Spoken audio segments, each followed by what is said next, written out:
Hi there, today's topic is about connecting your hopper to your exchange. You will learn the following things. What is an API key? How to create an API key? Where to add your keys in the base config? What to do when you don't see your exchange funds?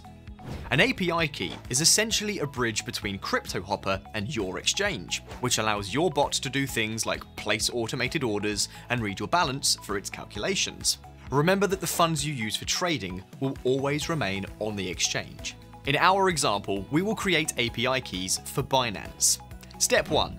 Go to Binance's website and create an account if you haven't already. Tutorials on how to create API keys for other exchanges can be found in the description below. Step 2. Get verified. Verify your account and get started on the API. Start by naming the API something memorable, such as Cryptohopper API. Step 3. Verify that it is you creating the API. Binance will ask you for a two-factor authentication key here, so this can be done by either phone verification, email verification, or a Google Authenticator code. Step 4. Alter your API key settings. For API restrictions, Cryptohopper needs everything to be set to full access, except for enable withdrawals. This setting would allow someone to withdraw funds from your account using your API, and this is not something that Cryptohopper wants or needs to operate successfully.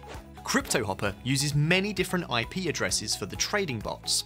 Therefore, it's important that you don't configure restrict access to trusted IPs only. Step 5. Add the API to Cryptohopper. Navigate to your Cryptohopper account and find the base config. From there, you can click on the tab labeled Exchange. Select your exchange, fill in your API key, and you're done. Give the hopper a moment to link everything, and your balance should be loaded. In general, you can connect to all exchanges in the same way, though some use a slightly different method for creating API keys. When using another exchange, I recommend going to Cryptohopper's documentation and searching for your exchange in the search bar. If you want to know more about the trading fees of the exchanges Cryptohopper is compatible with, check out the link below in the description.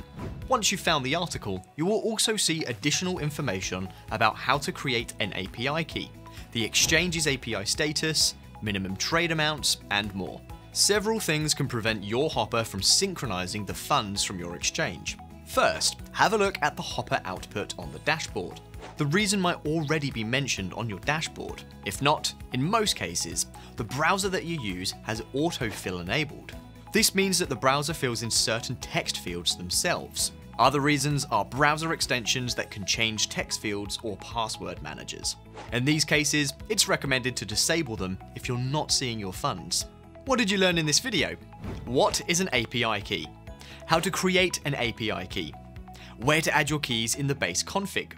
What to do when you don't see your exchange funds.